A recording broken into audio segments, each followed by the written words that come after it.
Tunamshukuru sana Daktari Dr. Kihila kwa mada na somo zuri juu ya kaa na familia. Na mimi naungana naye 100%.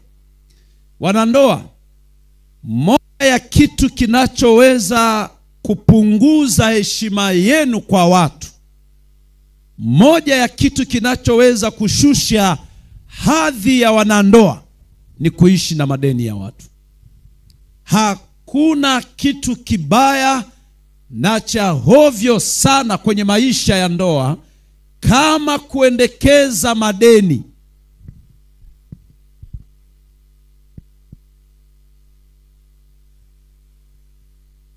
Hakuna kitu kibaya na cha hovyo kwenye maisha ya ndoa kinachoshusha hadhi ya baba, kinachoshusha heshima ya mwanamke kama kuwa na madeni kwa watu. Ushauri aliotoa daktari, na ninaamini kesho mwalimu atarudia hicho kipengele na ataendelea nacho. Naomba niwatie moyo wanandoa. Ni aheri kula kisamvu chenye chumvi tu na kitunguu kuliko kusherekea kula nyama ya kuku iliyo na masimango na madeni ya watu. Inafedhea sana. Wanandoa wengi wamekosa confidence kwa jamii kwa sababu ya madeni. Na mwalimu amesema vizuri sana. Na mimi ninachokijua, miongoni mwa binadamu wenye hela nyingi hii dunia, wanawake. Wanawake wana hela, mwanaume nataka nikuhakikishie.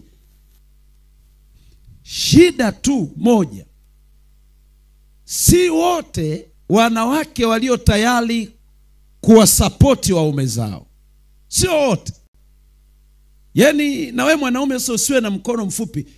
Ukiacha nyumbani hela usiache shilingi 10,000. Kama una 40 mpige 20 mama. Wewe usijali jioni umekula dagaa, usiulize chenchi iliyo, usiulize.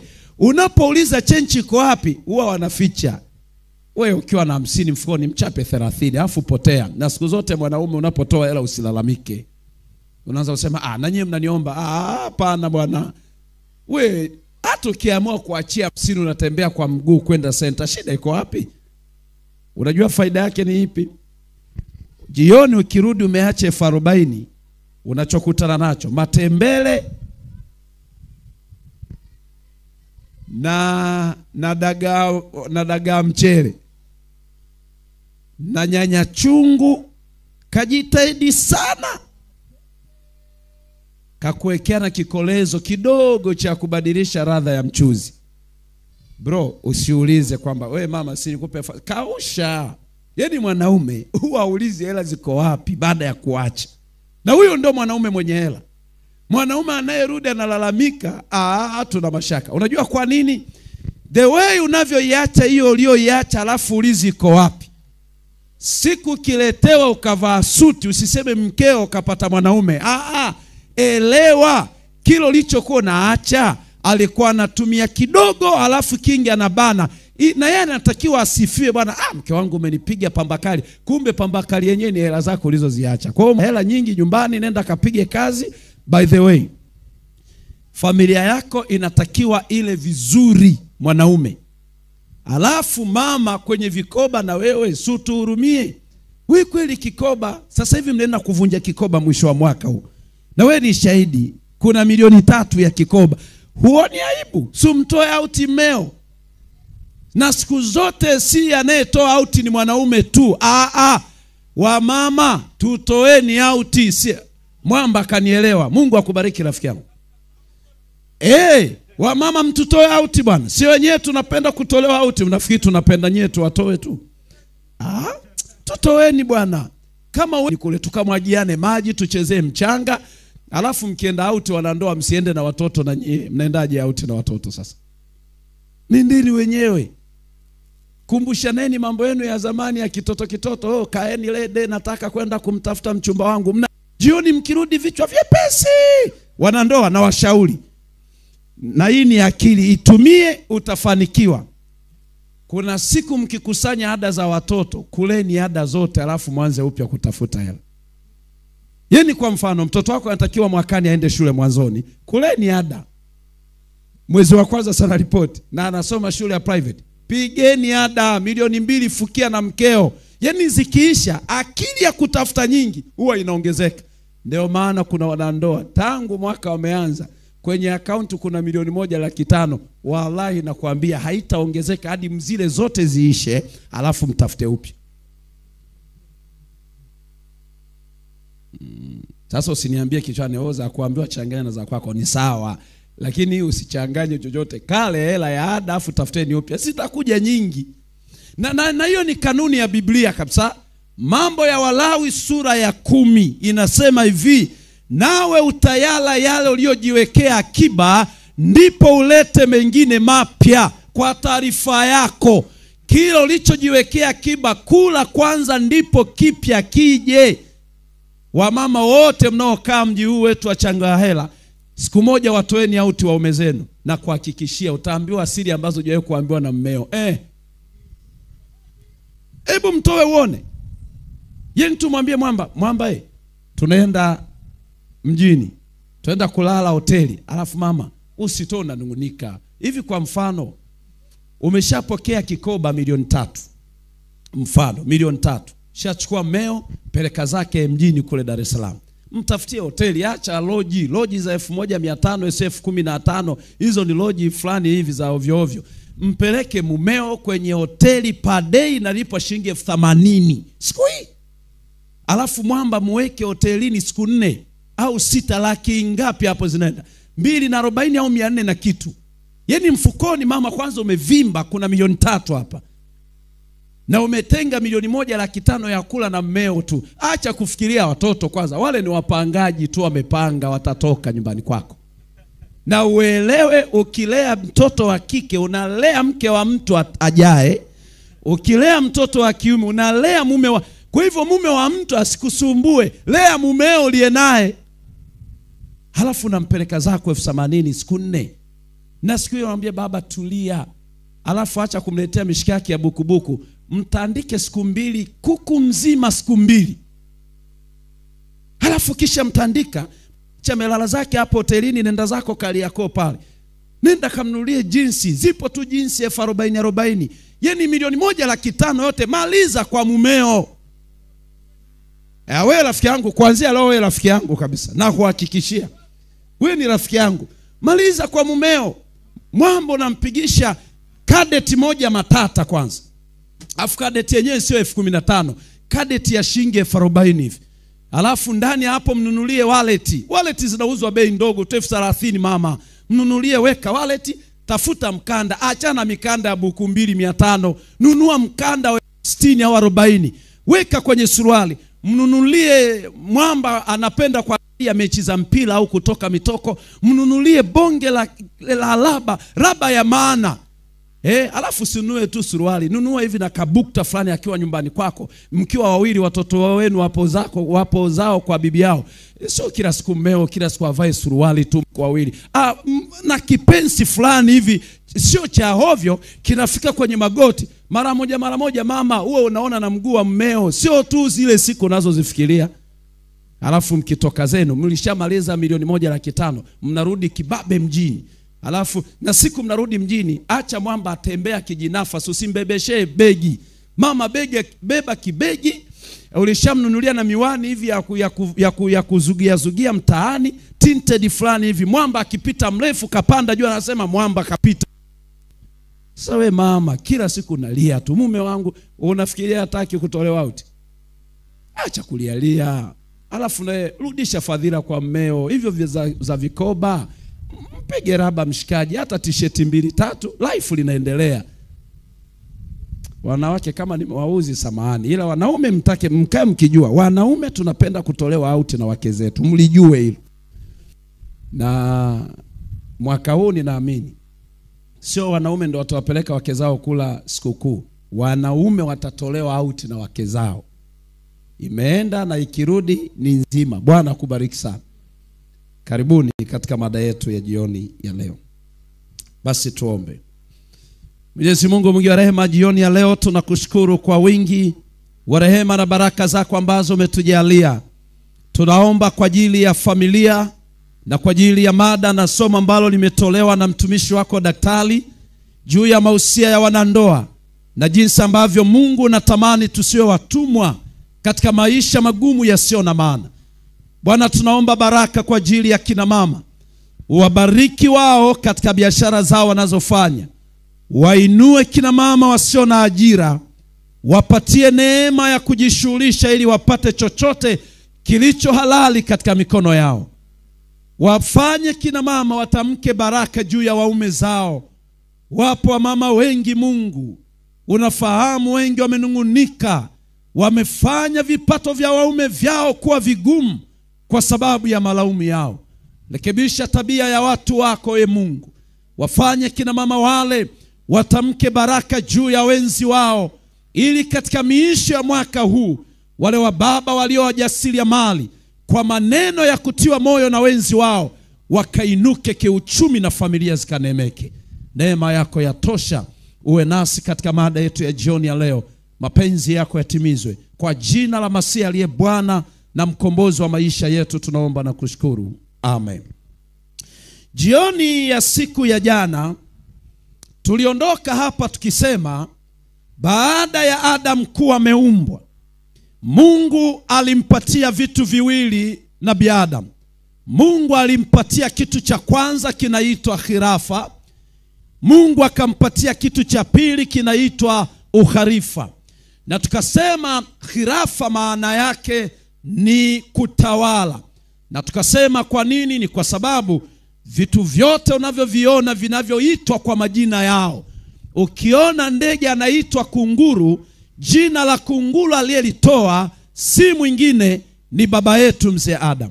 Kwa hivyo Mungu alimzawadia mwanadamu kitu cha kwanza kinachoitwa khirafa ama kutawala. Lakini kitu cha pili Mungu akampatia ukhalifa mwanadamu. Mwanadamu akapewa ufalme. Yeye akawa mfalme. Na jana tukasema huwezi kuongoza kitu kukitawala, kile kitu usichokijua kwa undani wake si rahisi sana kukiongoza na kukitawala. Kwa hivyo Adam akapewa khirafa, akapewa ukhalifa. Sasa alipewaje? Jana tulisema baada ya Mungu kumuumba mwanadamu siku ya 6 ambayo ilikuwa ni siku ya mwanadamu kuumbwa. Na tukasema kabla ya Adam kuumbwa, viumbe vilivyotangulia kuumbwa kabla yetu walikuwa ni malaika, ambao hao wao wanatumika mbele za Mwenyezi Mungu na kazi yao ni kuwalinda waja wa Mungu, kuwatunza watu wake katika ulimwengu tulionao. Na nataka nikuibie siri hii. Hivi unafahamu kati ya malaika wanaokulinda kuna mmoja ni malaika anayefanana na sura yako? Ukiona maadui zako wanaokushambulia, ipo hivi, kwenye maisha tulionayo kuna watu ambao wametufanya sisi, wamefanyika wao kwetu kuwa maadui. Na ninataka nikutie moyo jioni ya leo, jitahidi kuishi maisha yasiyo ya kutengeneza maadui. Jitahidi sana. Jitahidi mno. Ni aheri kwenye jamii onekane ufai, lakini we ni mtu wa amani. Wengi wameshindwa kutendewa mema kwenye jamii ni kwa sababu wanatengeneza maadui kila mahali. Jitahidi kuishi kwa amani na watu wote. Na kwenye jamii usije ukanidanganya kwamba heti kila jambo utakalolisema jamii itakubaliana nawe. Never. Hicho kitu hakipo. Yaani ikitokea hivyo, hao wanadamu akili zao haziko sawa. Ili akili zao ziwe sawa, lazima wawe waweze kukukatalia baadhi ya mambo. Ni roboti peke yake unayeweza kumwambia jambo likaenda. Ninachomaanisha ni hiki: kuna nyakati nyingine hata kwenye familia yako, baba uko perfect kwenye njia inayotakiwa, ila si wanafamilia wote watakao kuambia tumekubaliana na wewe. Ila wanafamilia wanaomjua Mungu automatically watakuwa wanyenyekevu na watakutii kile unachowaambia. Jaribu kutafuta kuwa na amani na watu.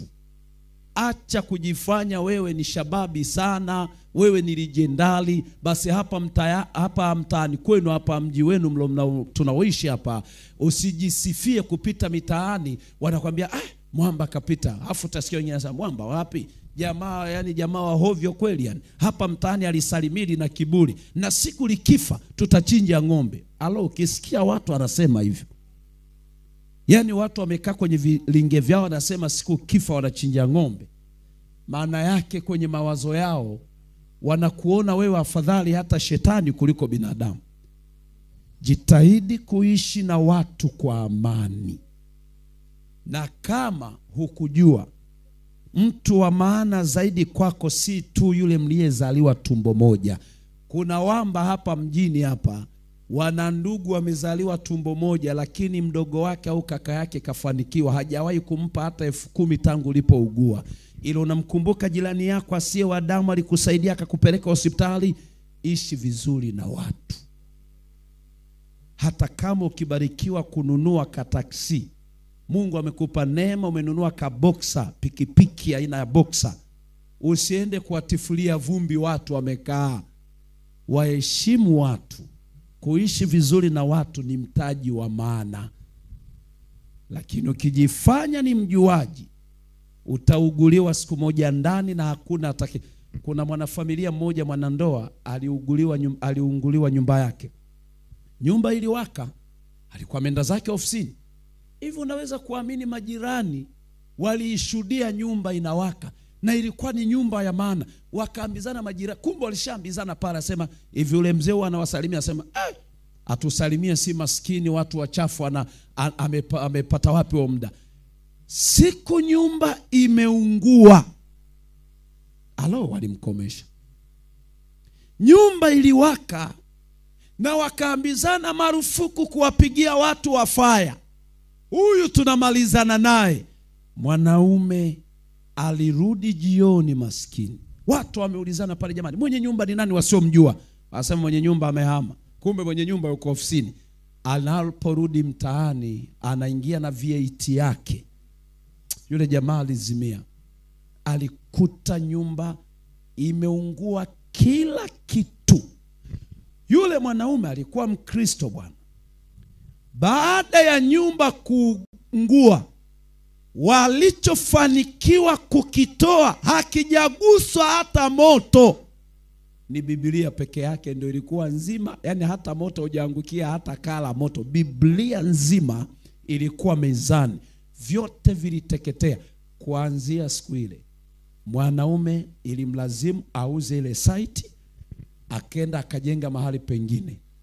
Baadaye ni mzee mmoja akaja asema, yule jamaa aliyeunguliwaga nyumba sasa hivi ni mtu mwema bwana.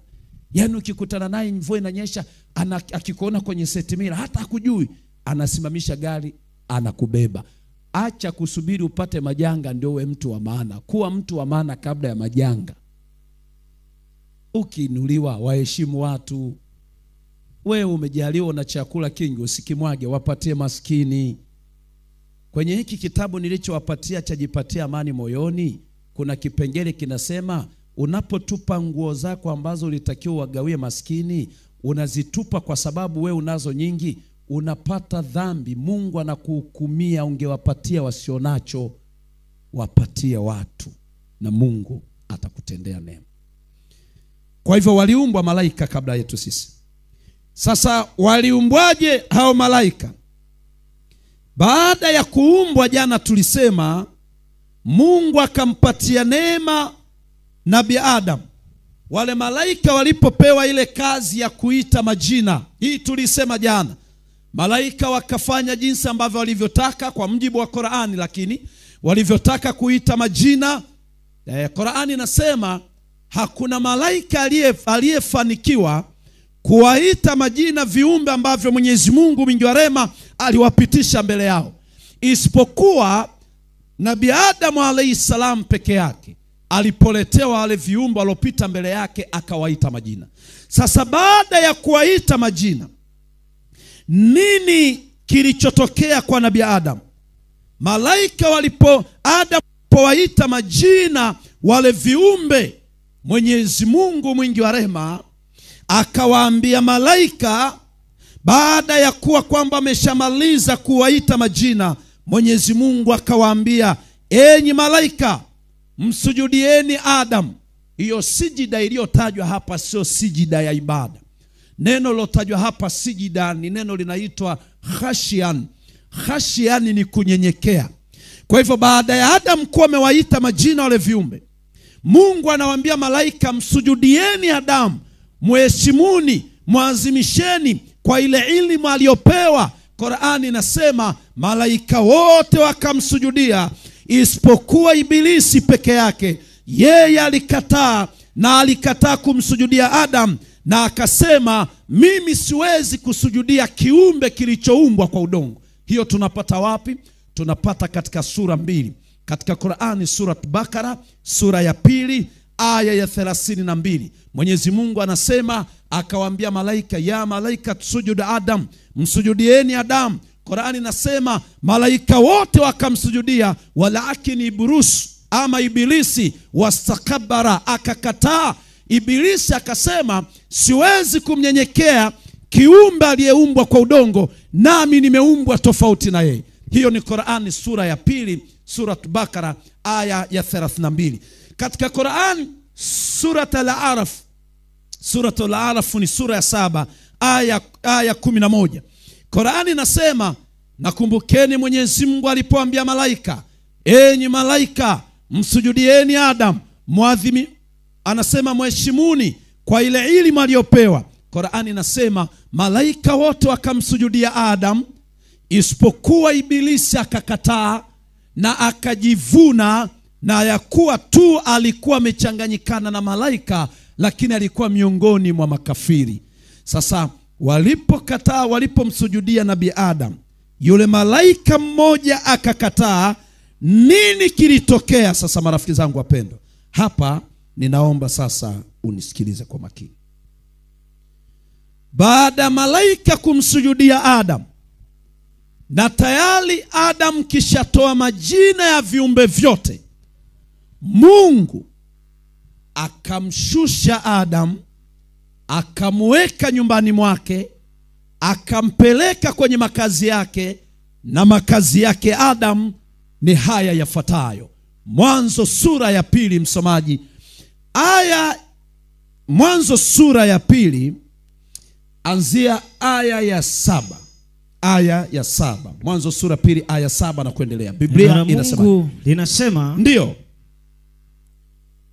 Bwana Mungu akamfanya mtu kwa mavumbi ya ardhi. Sawa. Akampulizia puani pumzi ya uhai, mtu akawa nafsi hai. Sawa. Bwana Mungu akapanda bustani upande wa mashariki wa Eden. Ndio. Akamweka ndani yake huyo mtu aliyemfanya. Ndio. Bwana Mungu akachipusha katika ardhi. Mwenyezi Mungu akachipusha katika ardhi kila mti unaotamanika kwa macho na kufaa kwa kuliwa. Twende rafiki yangu. Na mti wa uzima katikati ya bustani. Sawa. Na mti wa ujuzi wa mema na mabaya. Na mti wa ujuzi wa mema na mabaya. Ukatoka mto katika Edeni wa kuitilia bustani maji. Ndio. Na kutokea hapo, ndio, ukagawanyika kuwa vichwa 4. Kwa hivyo ule mto katokea katika bustani Edeni ili kutilia maji katika bustani, na ule mto uligawanyika vichwa 4. Twende. Jina la wa kwanza, huo mto wa kwanza Pishoni, uliitwa Pishon. Ndio unaozunguka nchi yote Havila. Sawa. Ambako kuna dhahabu. Ndio. Na dhahabu ya nchi ile ni njema. Na dhahabu ya nchi ile ilikuwa ni njema katika nchi ya Havila. Twende. Huko kuna bedola.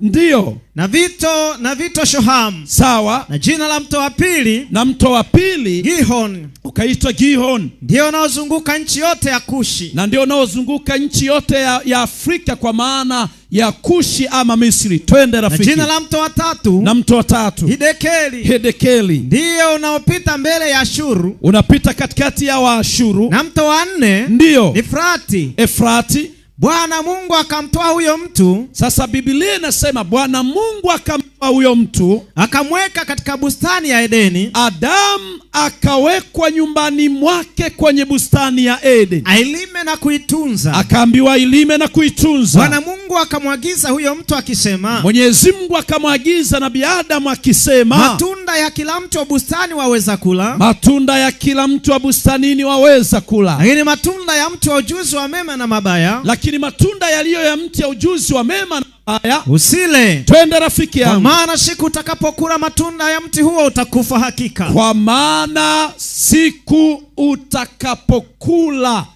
matunda ya mti huo ni hakika Adam utakufa. Hiyo ni aya ngapi rafiki yangu? 17. Hiyo ni aya 17. Simama hapo kwanza. Mambo makubwa mawili kama soma tatu. Bwana Mungu akamtoa huyo mtu akamweka katika bustani ya Edeni. Kwa hivyo Adam alipomaliza kuumbwa, Natali ametoa majina kama nilivyosema, Mungu akampa makazi yake ya kudumu Adam, ilikuwa ni bustani ya Edeni.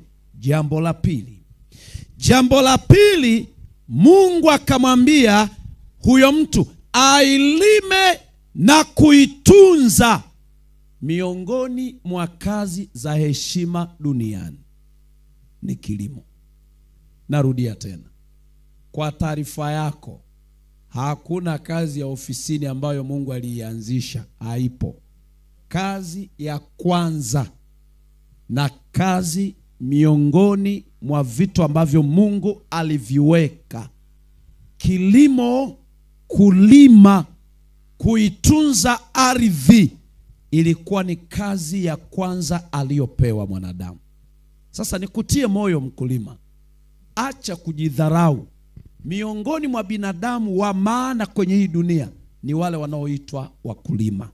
Kwa hivyo wewe kama ni mkulima, acha kushusha hadhi yako. Kilimo ndio ilikuwa kazi ambayo Mungu alimpa baba yako Adam.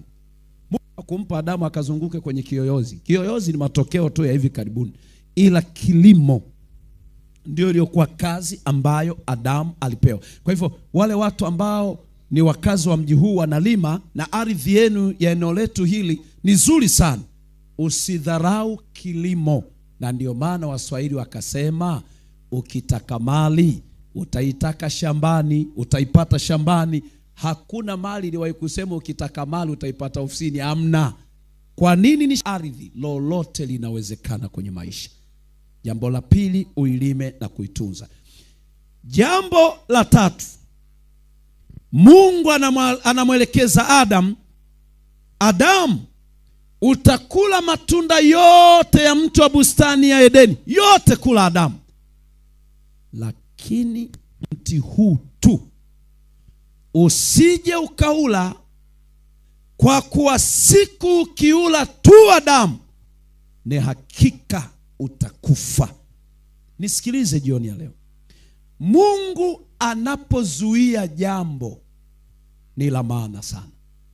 Mungu anapotamka neno, mwanadamu akafanya tofauti, lazima mwanadamu akienda kinyume na Mungu alivyotamka, kama neema yake haitatokea juu yake, lolote litampata. Kwa mfano, Waebrania sura ya 12 aya 14 inasema hivi, tafuteni kwa bidii kuwa na amani na watu wote, na huo utakatifu ambao hapana mtu atakayemwona Mungu asipokuwa na huo utakatifu. Yaani leo ikatokea Mkristo akawa na roho mbaya, akawachukia Waislamu, akawachukia ambao hawajajaliwa kuwa na dini, akawaza hata kuwaua. Hata uwe na jina linalofanana na malaika Israfil, mbinguni utapasikia kwenye redio na kupasoma kwenye vitabu. Hata kama ni Muislamu ameenda Maka kuhiji, anaitwa Alhaji ama Mwahija, yani ni Muislamu swala 5, Allah amempa neema, anaswali, anaomba, anakwenda masjidi, amekwenda mji mtukufu wa Maka, ameswali, ila yake akawa na mawazo ya kuanza kuua watu, huyo ni mnafiki kama wanafiki wengine, na moto wa jehanamu unamsubiri. Yaani uzuri wa jina lako na ndani ya moyo wako huna amani, wewe ni mchawi zaidi ya wachawi. Mungu aliposema tafuteni kuwa na amani, alikuwa na maana sana. Katika jamii tulionayo leo, miongoni mwa kitu ambacho unapaswa ukitunze, tafuta kuwa na amani na watu. Tafuta kuwa na amani na watu. Acha watu wakuite huna akili, lakini uwe na amani na watu. Ukiwa na amani na watu, leo hii watu wanauana kisa mipaka tu. Hiti rafiki yangu, brother hapo nyuma, rafiki yangu wewe, tulishafunga urafiki. Yaani mimi na wewe hadi mbinguni hatuachani. Hebu angalia, mtu ana kijisaiti chake kama hiki. Hii ndio saiti yake. Halafu hapa pembeni kuna saiti ya mtu mwingine. Serikali nasema, ninyi watu wawili, wewe mwenye saiti hii na huyu mwenye saiti hii, mnatakiwa muachie njia ili raia wanaokaa kule hii ilipitishwe iwe barabara. Angalia kitu cha ajabu sana. Huyu mwenye saiti ya kwanza ni Mkristo. Kama ni Jumapili anaimba mapambio, utafikiri yeye na Yesu ni ndugu wa tumbo moja. Kama ni Jumamosi anaimba nyimbo, utafikiri yeye na Yesu ni majirani. Halafu wa pili ni Muislamu, anasoma Qur'ani na kuimba maulidi, anaimba kaswida, utafikiri ni ndugu yake na Mtume Muhammad SAW. Ila moyoni wanachuki. Wameambiwa tu waachie space ili barabara ipite. Ikatokea Muislamu wakati anatengeneza ili achie barabara, akaamua kuminya. Halafu Mkristo na yeye akaamua kuminya. Mwisho wa siku wakaigomea serikali kupitisha barabara. Halafu anaanza kutambia, anasema, bwana sikiliza, kwanza umekata jembe lako moja upande wa ardhi yangu. Ni Muislamu anaamua kwenda kwa mganga wa kienyeji, anakuja anamloga mtu ambaye ni Mkristo kisa mipaka. Ile ukimkuta Muislamu siku ya Maulidi, wakati wa mwezi mtukufu wa Ramadhani, anafunga hadi anaenda na zile 6 za ziada, ila moyoni ana chuki na watu. Unamkuta ni Mkristo na yeye ana sikukuu zake zinaitwa Kwaresima, ama sikukuu za Pasaka, ama Krismasi, sijini tarehe 25 mwezi wa 12. Yani yeye ni Mkristo ambaye anasherehekea Krismasi, ila moyoni ameshindwa kuelewana tu na jirani, kisa ni mipaka. Nisikilize, hii itakusaidia sana kwenye maisha. Kuna muda fanyika kama mtu mjinga ili uweze kumuwini mtu asiye na uwezo. Unajua wenye akili timamu hufanya hivi: wakisha gundua na pambana na mtu mwenye uwezo mdogo, wao wenye akili hushuka chini, wanaonekana hawafai, ili huyu mwenye uwezo mdogo ajione wa maana, ila mwenye akili amejiokoa. Tafuta kuwa na amani. Sasa nini kikatokea? Biblia inasema baada ya Adam kuwa amemaliza kuumbwa na malaika wameambiwa tendo hilo, amshusha kwenye bustani Edeni. Adamu anapewa bustani Edeni, na bustani ya Edeni inapowekwa, Adamu ndiye anaanza maisha yake kwenye nyumba yake katika bustani Edeni. Na anapoanza maisha katika bustani ya Edeni, Mungu anamwelekeza mambo ya kufanya. Hii ni Biblia. Nilipochukua nikasoma kwenye Qur'an, katika Qur'ani Surat Bakara aya 35 hadi aya 36, ninaomba kunukuu maneno yafuatayo. Qur'ani ikasema hivi: nakumbukeni tulipoambia malaika, nakumbukeni tulipomwambia Adam, ya Adam, Adam, kaa wewe na mkeo katika bustani hii, katika pepo hii, kuleni maridhawa popote mpendapo, walakini msiukurubie mti huu tu, msije kuwa miongoni mwa waliohalifu nafsi zao.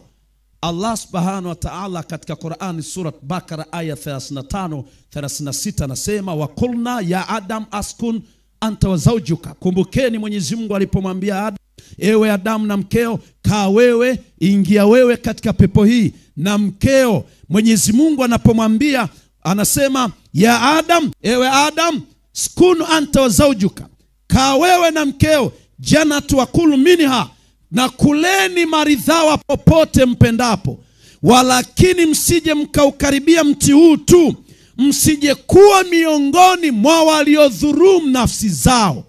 Jioni hii ulimwengu ulichanganyikiwa. Hivi huu mti alioambiwa Adamu asiule asiuguse ni upi? Marafiki zangu wapendwa, ulimwengu ukawa na sintofahamu.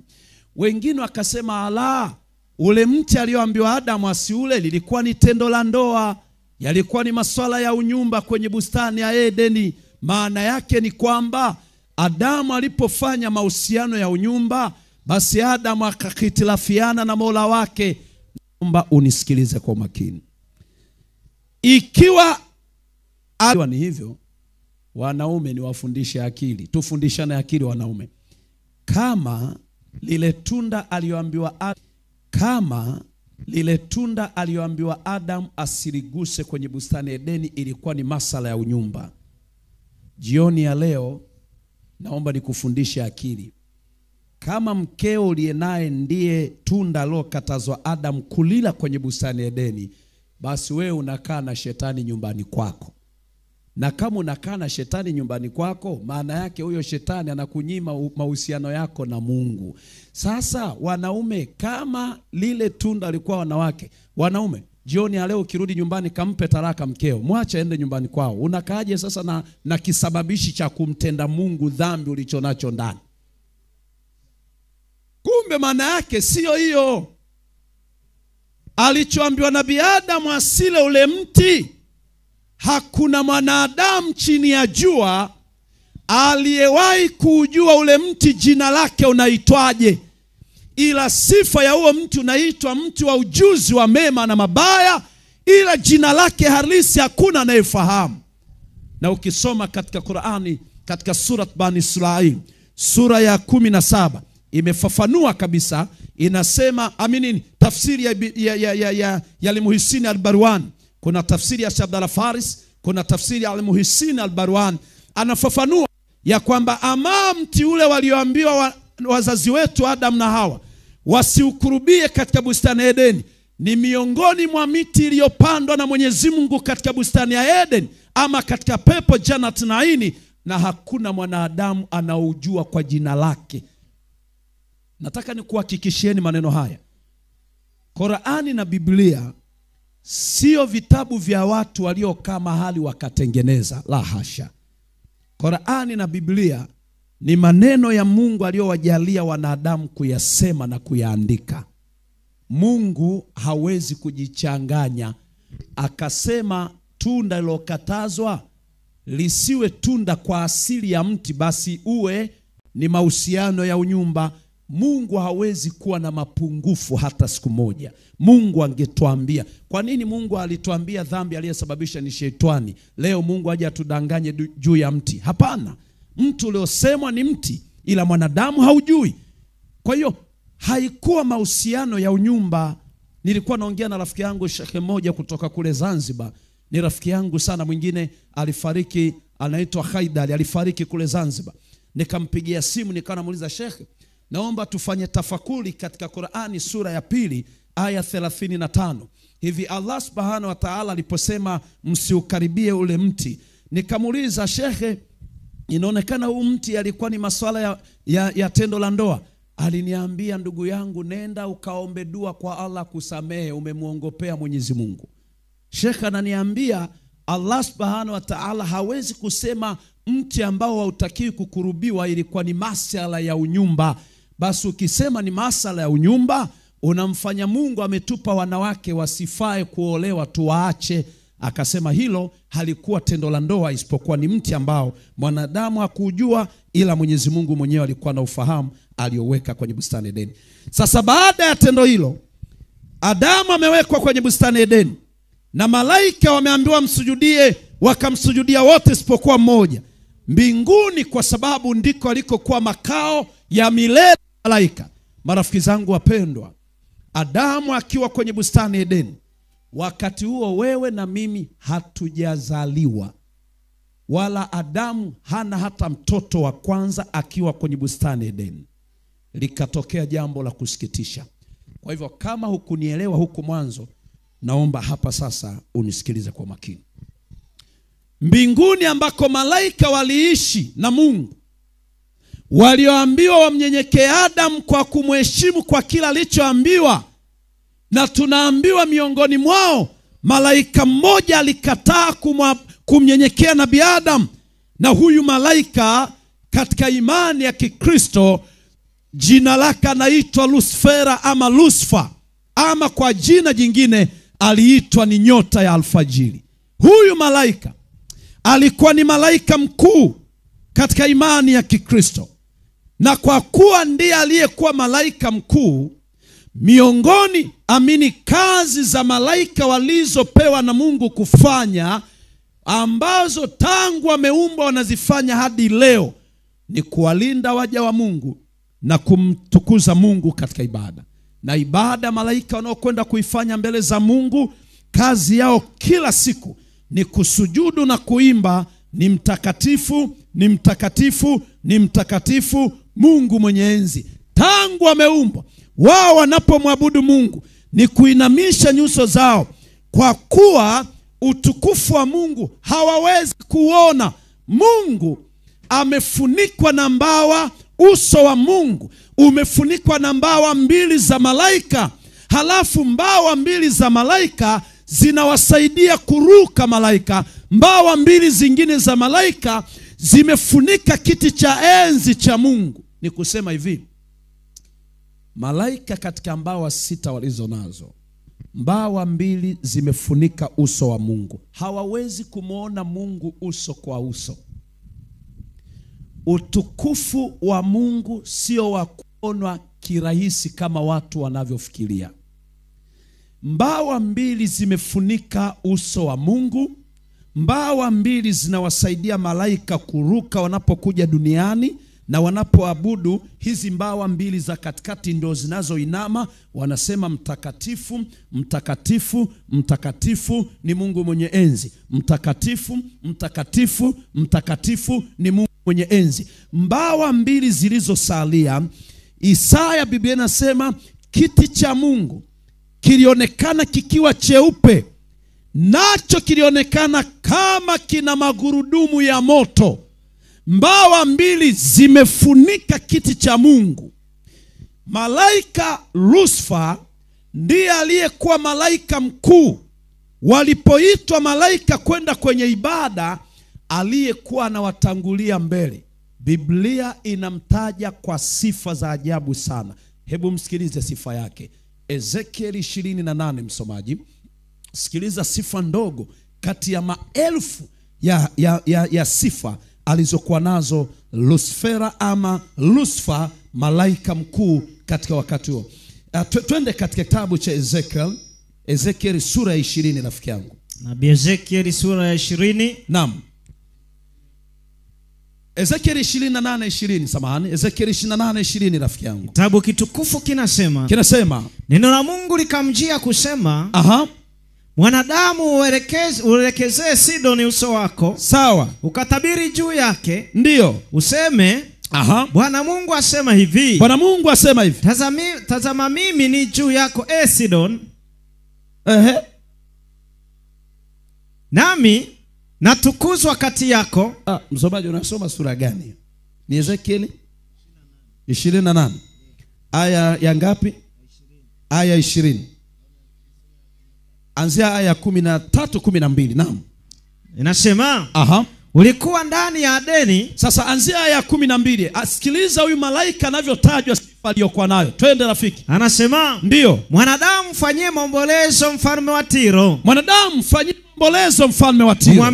Mwambie Bwana Mungu asema hivi. Huyu mfalme wa Tiro ni jina analofananishwa nalo Lucifer, na nitakwambia kwa nini. Mwambie mfalme wa Tiro, umwambie maneno yafuatayo. Twende. Bwana Mungu asema hivi. Bwana Mungu asema hivi. Wewe wakitia muhuri kipimo. Wewe wakitia muhuri kipimo. Umejaa hekima na ukamilifu wa uzuri. Sawa. Ulikuwa ndani ya Edeni, bustani ya Mungu. Sasa Lucifer anaambiwa ulikuwa ndani ya Edeni, ya bustani ya Mungu. Kila jiwe la thamani lilikuwa kifuniko chako. Kila jiwe la thamani lilikuwa kifuniko chako. akiki. Yanatajwa sasa yale madini aliyokuwa ametengenezewa Lucifer: akiki na yakuti ya manjano, na almasi na zabarajadi, sawa, na shohamu, sawa, na yaspi, sawa, na yakuti samawi, sawa, na zumaridi, sawa, na baharamani, sawa, na dhahabu. Kazi ya matali yako na filimbi zako ilikuwa ndani yako. Huyu ni malaika mmoja aliyekuwa ameumbwa kwa zaidi ya madini 13: zabarajadi, manjano, yakuti samawi, yakuti samawi, zumaridi, baharamani, dhahabu.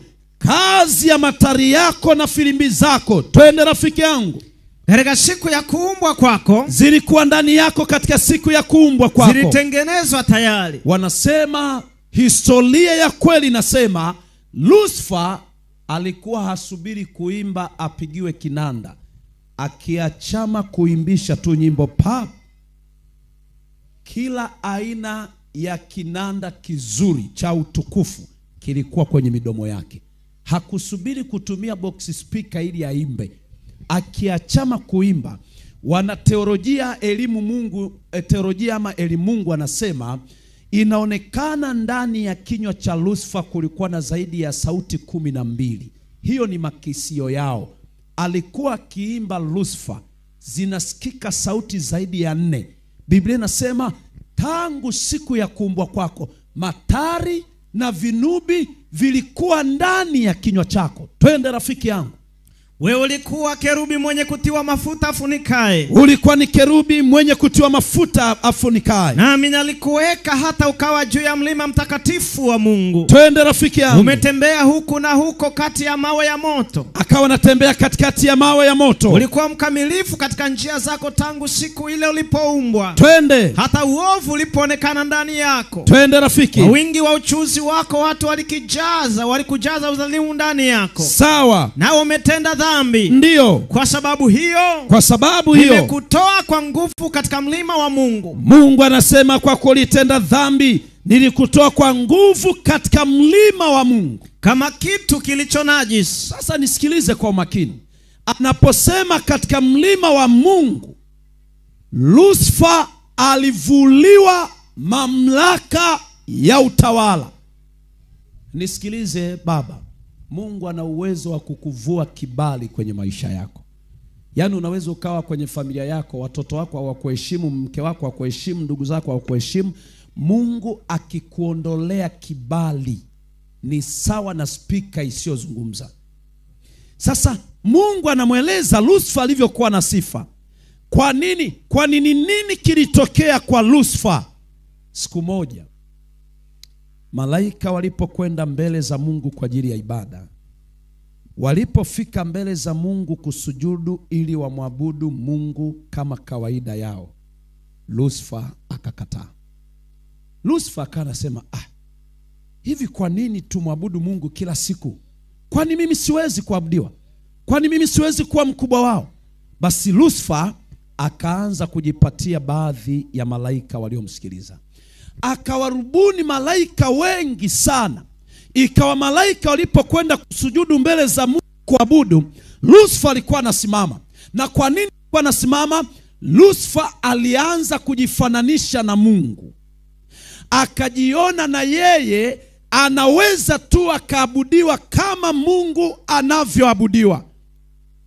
Lucifer akawadanganya malaika wengi sana. Na ndio maana Yeremia inasema, Ezekiel inasema hivi, uovu wako ulionekana tangu siku ulipoanzwa kuumbwa. Hivi unajua Mungu anatujua kuliko tunavyojijua sisi. Yaani Mungu anamuumba Lucifer, alafu Mungu aliuona uasi wa Lucifer tangu anamuumba. Sasa utaniuliza swali, mwalimu, kwa nini Mungu asingemuua tu Lucifer siku ile? Mungu hayuko hivyo.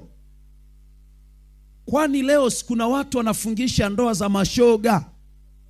Leo kuna wanaume wameacha matumizi ya mwanamke kwenye njia halali ya mahusiano ya unyumba waliobarikiwa na Mungu. Leo kuna wanaume wanawaingilia wake zao kinyume cha maumbile. Kwa nini Mungu hawaui siku ile ile? Mungu ni mvumilivu, mwenye huruma. anavuta muda ili aone kama waja wake watajirudi. Ila mwanadamu akishupaza shingo atafanya tendo lifuatalo.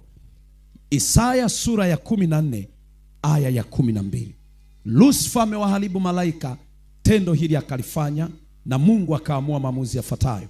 Hebu twende Isaya 14:12-14. Biblia inasema maneno yafuatayo. Isaya 14:12. Muda si mrefu tunakwenda kumaliza. Twende rafiki yangu. Inasema, Biblia inasema, jinsi ulivyoanguka kutoka mbinguni, jinsi ulivyoanguka kutoka mbinguni, ewe nyota ya alfajiri. Sasa anaitwa ni nyota alfajiri, sawa? Mwana wa asubuhi. Twende. Jinsi ulivyokatwa kabisa, jinsi ulivyokatwa kabisa, ewe uliangusha mataifa. Twende rafiki yangu. Na ulisema moyoni mwako. Sasa Lucifer moyoni mwake, nitapanda mpaka mbinguni. Shetani alianza kuwaza maneno mabaya sana moyoni mwake. Nitapanda mpaka mbinguni. Twende. Nitakiinua kiti changu juu kuliko nyota za Mungu. Nitakiinua kiti changu juu kuliko nyota za Mungu. Nami nitaketi juu ya mlima wa mkutano. Halafu nitaketi juu ya mlima wa malaika, juu ya mlima wa mkutano. Twende rafiki. Katika pande za mwisho za kaskazini. Twende rafiki yangu. Nitapaa kupita vimo vya mawingu. Sasa mimi nilikuwa najiuliza siku moja wakati nasoma hili fungu, hivi Lucifer aliwaza kitu gani moyoni? Eti anasema nitakiinua kiti changu juu kuliko nyota za Mungu. Na alafu nitapanda juu kuliko, juu zaidi ya mkutano wa Mungu. Halafu nitakiinua kiti changu cha enzi juu kupita viimo vya mawingu. Unaposema viimo vya mawingu, maana yake sasa aliwaza atapanda juu hata awe nje ya mawingu. Sasa alikuwa anawaza kwenda wapi? Halafu akasema neno gumu. Biblia inasemaje rafiki? Inayofuata, nitafanana na yeye aliye juu. Lucifer akasema nitafanana na yeye aliye juu. Lakini utashushwa mpaka kuzimu. Lakini utashushwa mpaka kuzimu. Mpaka pande za mwisho za shimo. Mpaka pande za mwisho za shimo. Wao wakuonao watakukazia macho. Wao wakuonao watakukazia macho. Watakuangalia sana wakisema. Watakuangalia sana wakisema. Je, huyu ndiye aliyeitetemesha dunia? Je, huyu si ndiye yule aliyeitetemesha dunia? Huyu ndiye aliyetikisa falme. Je, huyu si ndio yule aliyetikisa falme? Aliyefanya ulimwengu ukiwa. Aliyefanya ulimwengu kuwa ukiwa. Akaipindua miji yake. Akaipindua miji ya ulimwengu. Asiyewafungua wafungwa wake waende kwao. Asiyewafungua wafungwa wake waende kwao. Wafalme wote wa mataifa wameshikwa wote kwa heshima. Ishia hapo msomaji. Marafiki zangu wapendwa, Lucifer akasema nitafanana na Mungu aliye juu. Ukifikia mahali una mtoto wako uliyemzaa, alafu siku moja jioni anarudi anakuambia, yani we baba, kwa taarifa yako, ungelichelewa kuzaliwa tu mimi ningekuwa baba yako. Yani ukisikia anakuambia maneno hayo, yani alishakupima. Mnachotofautiana baba una ndevu, mtoto bado hajaota visharubu. Lucifer anamwambia Mungu, nitafanana na wewe Mungu. Maana yake hiki kilikuwa ni kiburi kilichozidi kipimo cha kawaida. Na unajua marafiki zangu wapendwa, Mungu alipomuumba mwanaume na mwanamke, aliumba ndoa halali, ni ndoa ya mwanaume na mwanamke. Lucifer anamwambia Mungu, nitafanana na yeye aliye juu. Lucifer akaja akaleta ndoa ya mwanaume na mwanaume, akaleta ndoa ya mwanamke na mwanamke. Mungu anayo njia yake iliyo sahihi. Nitafanana na yeye aliye juu. Lucifer akaleta njia zake, nazo zikapata wafasi. Mungu akamuumba mwanaume na mwanamke, akawaelekeza masuala ya mahusiano yao na heshima yao inapotengenezwa. Lucifer akamwambia Mungu, nitafanana na wewe. Akawaambia wanaume na wanawake, si lazima kuhusiana katika masuala ya unyumba katika njia sahihi Mungu aliyoitengeneza. Munaweza mkahusiana hata kwa njia nyingine. Ni ugomvi mkubwa sana kwa sasa unaoitesa dunia. Wanaume wengi, wanawake wengi wana maumivu wanayoyapitia. Mama mmoja kule Mombasa, Kenya, ilikuwa jioni kama hii, ametoka zake Malindi kule Mombasa. Yule mama akaja analia, amebeba bango kubwa. Ilikuwa ni jioni. Lile bango limeandikwa kwa maneno ya herufi kubwa kubwa, anasema ni ya heri kuolewa na shetani kuliko huyu mwanaume niliye naye ndani. Wamama fulani wakamwona mama, akamhurumia. Huyu mama anamaanisha nini? Na kwa kweli yule mama alikuwa ni mzuri wa sura, ila amejaa mabaka usoni, ana majeraha. Wakamuuliza wale mama, kwa nini umebeba bango lenye maneno haya na usoni mbona umekuwa hivi? Anasema hivi, mume wangu ni mtu wa dini na ni kiongozi kabisa wa dini. Mnavyoniona majeraha nilionayo, ni siku 3 zilizopita mume wangu alirudi kutoka kazini. Aliporudi kaniambia hivi, uchague mambo mawili, ubaki kuwa mke wangu ama uondoke nyumbani. Akasema, yule mama anasema, nikamwambia mume wangu, tulifunga ndoa mbele ya viongozi wenzako wa dini, sipo tayari kuvunja ndoa yangu. Akaambia okay, kama haupo tayari kuvunja ndoa na ili ubaki kuwa mke wangu, mimi nimechoka kuhusiana nawe kwa njia iliyo halali ambayo Mungu ametupatia. Nataka nihusiane na wewe tendo la unyumba njia tofauti na ile. Ukikubali utabaki kuwa mke wangu. Na yule baba na hela, ni kiongozi mwenye mali nyingi. Yule mama maskini alikataa. Alipokataa, yule mwanaume akamfungia ndani. Alimpiga kwa sababu mke wake amekataa tu kulawitiwa na mume wake.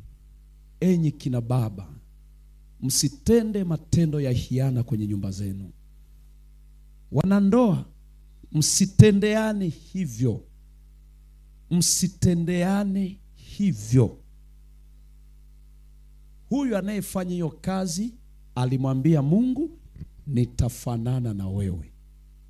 Mungu akatoa njia halali ya wanandoa. Lucifer akawaambia wanadamu, sio tu kwa njia hiyo, mnaweza mkahusiana kwa njia nyingine. Huo ni uchawi na uchafu kwenye ndoa. Usitende hivyo. Ukitenda hivyo, Mungu wako ana hasira na wewe. Ndio maana kuna leo baba na struggle mchana na usiku, atoka jua lake kuchwa kutwa siku nzima. Mwanaume, hujawahi kujiuliza mbona narudi nyumbani na kiasi kidogo cha fedha na umeshinda juani? Ulipotoka nyumbani kuna matendo ya kishetani uliyafanya. Mungu hawezi kubariki kwenye matendo ya kishetani hata moja. Nitafanana na yeye aliye juu. Baada ya kuamua kufanya hivyo, Lucifer akavuruga serikali ya Mungu. Lucifer akawadanganya malaika wengi. Mungu alikuwa ametulia. Baada ya Mungu kuwa ametoa nafasi ya rehema ya Mungu imetolewa, Lucifer amewaharibu malaika. Malaika, theluthi ya malaika, wengine wakawa malaika hawana mwelekeo. Baadhi ya malaika wakasema sisi tutabaki kwa Mungu. Baadhi ya malaika wakasema sisi tunaenda na Lucifer. Baada ya Mungu kuona malaika wamechagua, Mungu akaamua hatua ifuatayo. Aya 2 za mwisho, maandiko mawili ya mwisho. Mungu akaamua kufanya tendo hili ambalo tendo hili halijawahi kutokea dunia nzima tangu dunia itokee. Alichokifanya Mungu hakuna dunia iliwahi kufanya.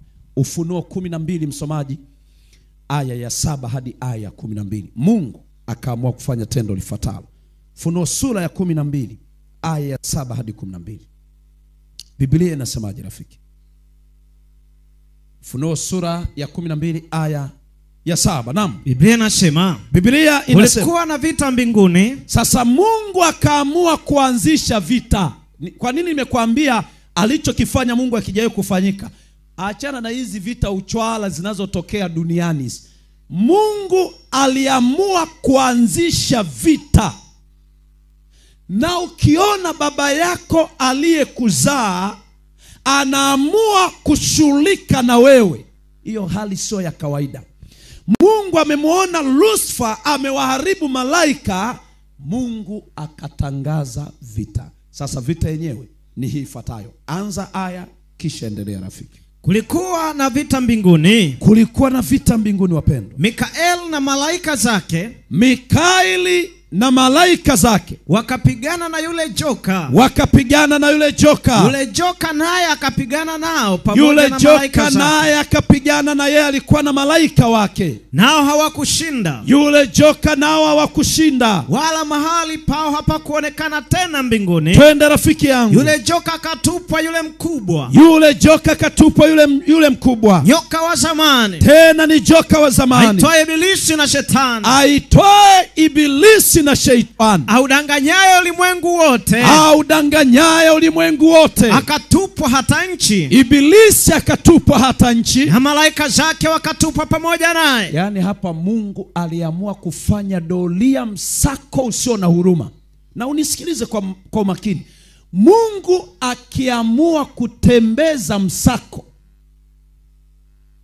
kuna muda Mungu anageuka na kuwa kama hakukuumba, anakushughulikia kama hajakuumba.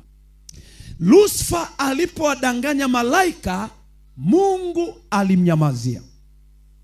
Mungu alipoamua kumsaka Lucifer na malaika wake, maana tangazo lililokuwa moja tu, malaika walio tayari kusimama ufalme wa Mungu waje mkono wa kulia, walichagua wakaja malaika mkono wa kulia. Malaika walio tayari kusimama na Lucifer simame mkono wa kushoto. Ninawaona kwa imani maelfu ya malaika wakasimama mkono wa kushoto. Walipochagua waliosimama mkono wa kulia, walipochagua waliosimama mkono wa kushoto, akatokea malaika anaitwa Mikaeli. Sasa unisikilize kwa makini.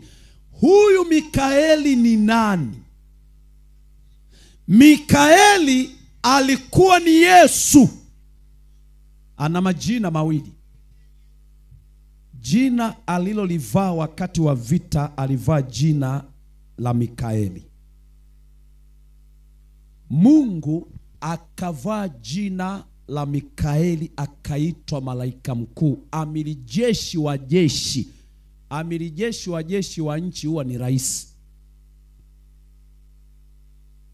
Amiri jeshi mkuu wa jeshi la mbinguni ni yeye mwenyewe aliyewaumba. Lucifer ametangaza vita, Mikaeli alitembeza kipigo.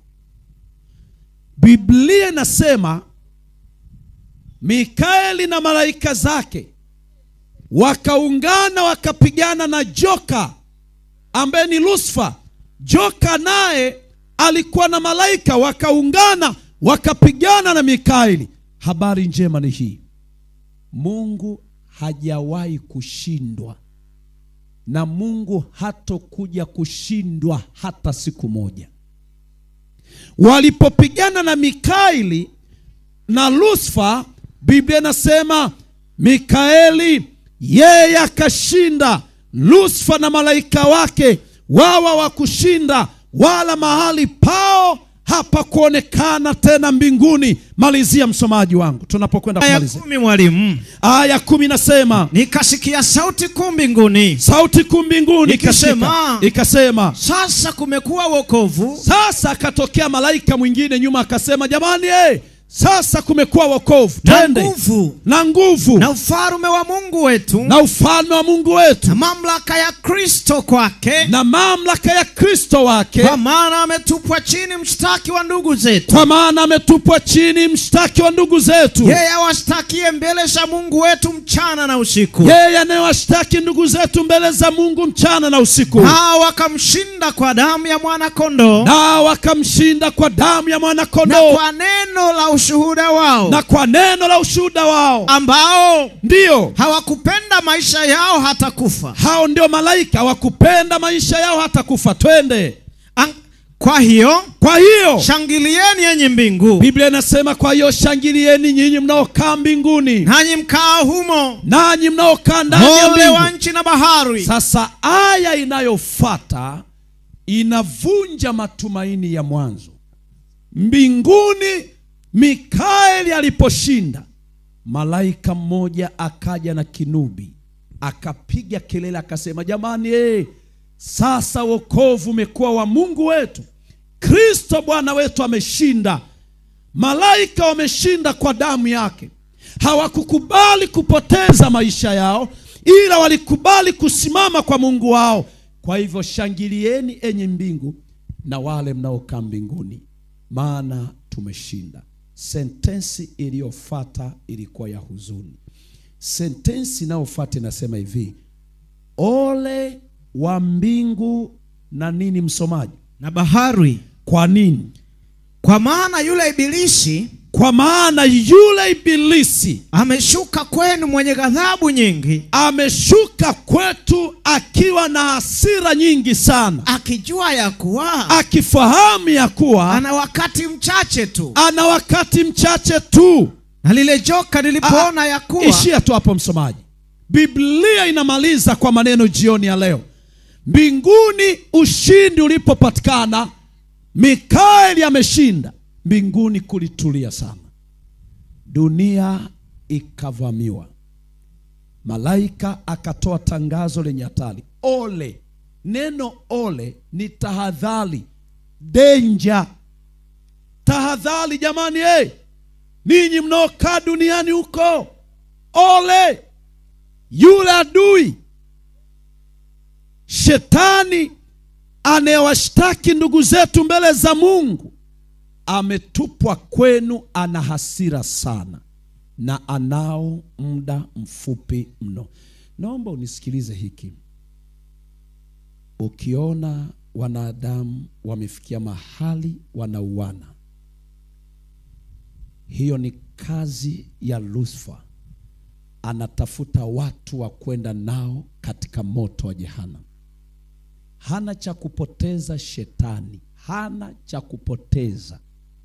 Leo katika mji wetu huu wa Changwahela unawakuta mabinti wazuri wa sura. Mungu amewapa maumbile mazuri, Mungu amewapa sura nzuri, lakini wako mahali fulani wanajiuza. Sikiliza, ni Lucifer ana hasira. Miongoni mwa kiumbe anayepajua mbinguni kuliko hata wewe hujawahi kufika, Shetani anapajua mbinguni hadi kona zote za mbinguni anazifahamu. Lucifer kija hapa ana uwezo wa kukusimulia mbinguni kukoje, kwa sababu aliishi. Hasira alionayo, alipofukuzwa aliko kuzoea, halafu anasubiri akachomwe moto. Ana hasira, anatafuta mtu yeyote aende naye. Ondoka jioni ya leo na neno hili. Alipofukuzwa alienda wapi? Naomba nikutie moyo jioni hii. Siku wanadamu tutakapookolewa, na mimi nakueleza kwa ujasiri leo tarehe 21 mwezi wa 11 2025, usidanganywe na dunia. Ni hakika kiama kipo. Nataka nikuambie jioni hii, ni hakika Mungu ataichoma dunia kwa moto. Usitishwe. Mwaka juzi tumesumbuka na magonjwa ya COVID-19, corona. Zaidi ya Watanzania wengi, baadhi yao walikufa. Mataifa ya Ulaya yalipoteza ndugu zao. Watu wakaanza kusema msikitini na kanisani, jamani, kiama kimefika. Nataka nikuambie hivi, usidanganywe na mtu yeyote. Mungu hatoigarikisha dunia kwa ugonjwa wowote. Na kwa taarifa yako, magonjwa yatakuja tena. Usishangae mwakani ukaibuka ugonjwa mwingine mgumu kuliko korona. Nataka nikutie moyo, hatutakufa wanadamu wote kwa magonjwa. Never ever forever. Mungu hatoigarikisha dunia kwa ugonjwa. Hakuna hiyo aya. Mungu ataichoma dunia kwa moto. Nani aliyesema? Alisema mwenyewe, sio maneno yetu. Utaniuliza wapi? Nina uwezo wa kukupa mafungu mawili. Fungu la kwanza, aliiua Sodoma, aligarikisha dunia wakati wa Nuhu kwa maji. Wanadamu walikuwa jeuri. Nuhu anajenga safina. Nuhu akahubiri siku 120. Kila kihubiri Nuhu, wanakuja wanaume anasema, wewe mzee unazeeka vibaya. Nuhu anasema, jamani, Mungu ataigarikisha dunia. Anasema, Mungu agarikishe dunia, kakoswa nini? Basi Nuhu akaambiwa, Nuhu jenga safina. Nuhu akajenga safina. Wanadamu akamwambia, basi hamjajenga safina, njoni basi muingie bure, njoni basi, Mungu ataigarikisha dunia. Wakamwambia Nuhu, sikiliza, akili yako haina akili, hatuwezi kuingia kwenye safina, Mungu hawezi kugarikisha dunia. Unakumbuka ulikuwa hujazaliwa, hata mimi nilikuwa sijazaliwa, ila kuna wengine waliokuwa wamezaliwa. Tarehe 12 ya mwezi wa 4 mwaka 1912, tukio kubwa la kusikitisha lilotokea duniani. Wakati meli kubwa ya Titanic ilipozama, ilipokuwa inatoka bandari ya Malkia Elizabeth inakwenda Amerika, Marekani. Hivi unafahamu, injinia aliyeitengeneza meli ya Titanic alipoambiwa jioni ile wanatoka bandari ya Malkia Elizabeth wanaifanyia majaribio meli ya Titanic. Titanic ni neno lenye tafsiri ya maana kitu chenye uzito, ndio neno Titanic. Maana yake ni kitu chenye uzito mkubwa. Huyu msanifu aliyeitengeneza meli akaambiwa, tubebeni majahazi kwenye meli, ili kitokea meli ikazama, watu wasifie baharini. Maneno ya makufuru. Alisema maneno yafuatayo akiwa kwenye bandari ya Malkia Elizabeth, akasema hivi, nani wa kuizamisha meli ya Titanic? Hayupo duniani. Akasema hivi, Mungu mwenyewe alizamisha dunia wakati wa Nuhu, hawezi kuizamisha meli ya Titanic. Ukiongea huwa unafikiria unayemwongea ni nani? Hawakuamini maskini. Zaidi ya watu 3,250 waliokuwa ndani ya meli ya Titanic wamesafiri usiku kutoka bandari ya Malkia Elizabeth kule Uingereza. Kwa mbali kabisa wanaiona Amerika na mataa yanawaka. Watu wanakula raha ndani ya meli. Meli lilikuwa na zaidi ya ghorofa 2. Kuna kila unachokiona duniani hapa ndani ya meli kilikuwemo. Madangulo, watu walikuwa wanajiuza mle kwenye meli, watu walikuwa wanacheza kamari, watu walikuwa wanakula bangi. Yaani kila unachokiona kilibebwa kwenye meli ya Titanic. Ilikuwa ni meli kubwa ya kubeba binadamu zaidi ya 2,000. Maana yake ukubwa wake ni kutokea wenda kwenye hiki kibweta hadi kule kaa. Lakini hawakuamini. Saa 4 usiku, saa 8 usiku na robo, wanaona tu kwa mbali kama nguzo ya chumvi. Captain anaambiwa, Captain, darubini inaonyesha mbele kuna kitu kimesimama, kipo ndani ya bahari, tukate kona tukikwepe. Unajua alisemaje? Kila mmoja achochee. Wale wanao, kwa sababu ilikuwa inakimbia kwa makaa ya moto, wakaingia wale mainjinia wakakoka moto yale makaa yao. Meli ilikimbia kwa spidi, akapita kwenye ukuta akitaka gonge ule ukuta wa ile barafu.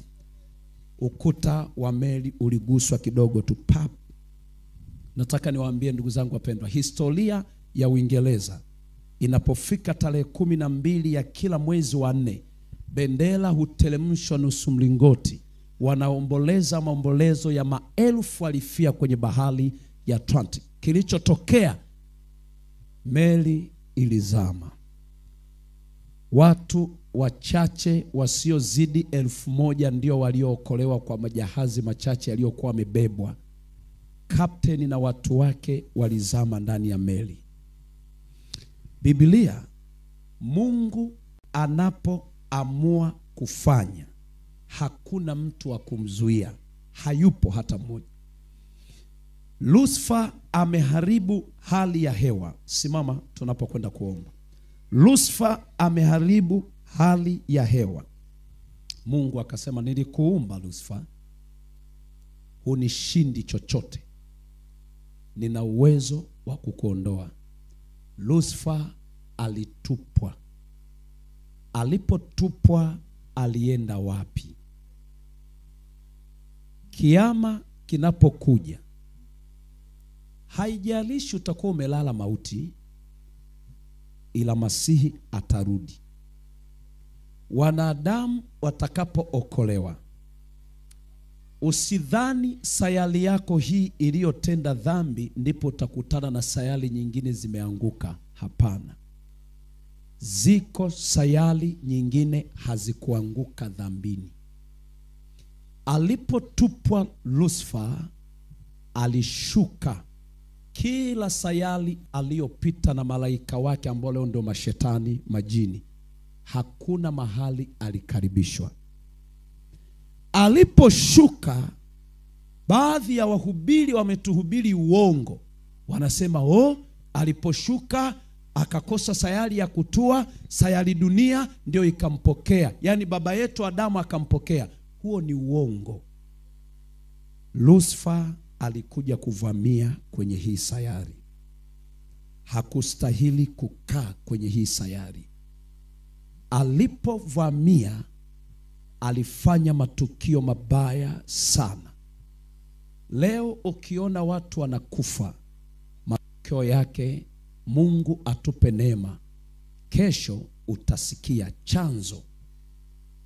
Watu ndoa zinakufa. Nini chanzo? Kilianzia wapi? Lucifer akavamia duniani. Alipovamia duniani, alikwenda wapi? Moja kwa moja alienda nyumbani kwa baba yetu Adamu. Alipofika kwa Adamu, hakugonga hodi, jamani, hodi bustani Edeni, naombeni mnipe makazi. Ni kama mimi na wewe nyumbani kwenu kule kijijini, mlikuwa mkilala zile nyumba za kijijini za mabua ya mahindi, ile milango ile ya mabua ya mahindi ile, au ile milango ambayo imetengenezwa ya mabati ile. Mlipofunga mlango, mlichukua jiwe linaitwa Fatuma. Lile jiwe lilikuwa linaitwa Fatuma, ni kubwa kama speaker hii. Mkifunga mlango, baba na watoto na mama mnaenda kuchukua lile jiwe, mnakuja mnaliweka nyuma ya mlango. Kwa nini? Kwa sababu kulikuwa na majambazi. Jambazi hajawahi kuja kupiga hodi anapotaka kuiba, anavamia. Sasa zamani wazazi waliamini tukifunga mlango tukaweka na Fatuma nyuma, jambazi likija kuvamia mlango aliwezi kusukuma, maana Fatuma imewekwa nyuma. Lile jiwe lilikuwa kubwa linaitwa Fatuma. The same kwenye bustani Eden. Adam anaishi kwa amani, lakini siku moja hali ilibadilika nyumbani kwa Adam, na hapo ndio ilikuwa sababu ya mwanadamu kufukuzwa nyumbani kwao. Nini kilitokea? Na kwa nini tuko hapa? Jioni ya leo natamani watu 2, 3, 4 kama si wote wanaosema, pamoja na kwamba tumekuja kwenye mikutano hii, ombi la mwisho linapoombwa, ninaomba na mimi niwe miongoni mwa wale ambao Mungu awatetee. Kama ni ombi lako na tumaini lako, na kama unaweza piga tu hatua chache, sogea hapa mbele, natamani kuomba kwa ajili yenu. Marafiki zangu wapendwa, tunatembea lakini tunawindwa kila mahali. Hivyo najua tunaweza kuachana hapa jioni hii, na kesho mmoja wetu usisikie tena naishi. Tembea tu, tembea rafiki. Tembea, njoo tu hapa nyuma ya speaker hii. Natamani kuomba kwa ajili yako. Biblia imetupa tahadhari. Jamani, ninyi mkao duniani, ole wa mbingu na dunia. Ibilisi shetani ameshuka kwenu. Amekuja kwenu naye ana hasira, kwa sababu ana muda mfupi tu na anatafuta mtu wa kwenda naye. Jioni hii tunatamani kujiweka mikononi mwa Bwana, ili kama akili ya Lucifer anaoifanya kutafuta watu wa kwenda nao, Mungu atutunze mikononi mwake. Hebu na tuombe.